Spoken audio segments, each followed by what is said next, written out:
Hello again and welcome back to another installment of the 25 Faves of Christmas.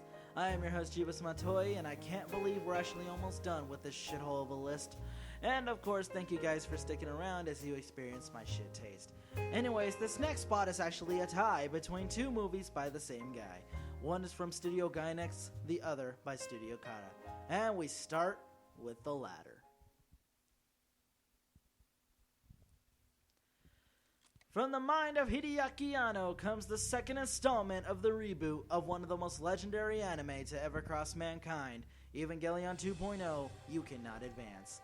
Yes, the first movie was pretty much a recap of the first few episodes of the original series, Neon Genesis Evangelion, but this movie is where everything goes topsy-turvy. Shinji is still the scared shitless hero, Asuka is still a bitch, Rei still has no personality, and we are introduced to a new girl by the name of Mari, who everyone insists is best girl, but I just don't see it. Anyway, what makes this particular installment stand out is this is the latter half of the original series with an actual budget. Anno has been quoted saying that this is what he envisioned Neon Genesis Evangelion to be if he had had the money to make it happen. And what a vision it is! With the return of the original Japanese and English cast brought back, a new soundtrack, and new ideas to work with, Evangelion 2.0 not only makes fans out of the newcomers, but also pleases the older fans as well.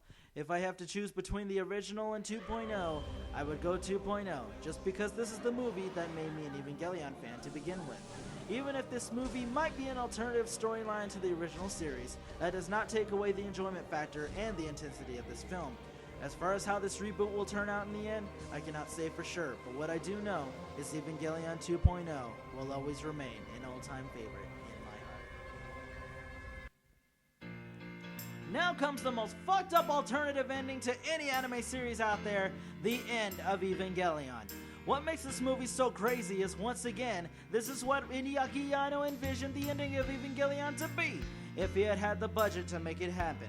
Well, this was the result, and holy shit is this result something magical. If you ever wanted to know how the end of the world will play out, look no further than End of Evangelion. With the angels finally breaking through the defenses of Earth, this is what happens when God strikes down upon mankind with furious anger. Now, I remember watching this movie before even seeing the actual series, and I can assure you, this movie will make you want to watch the actual series.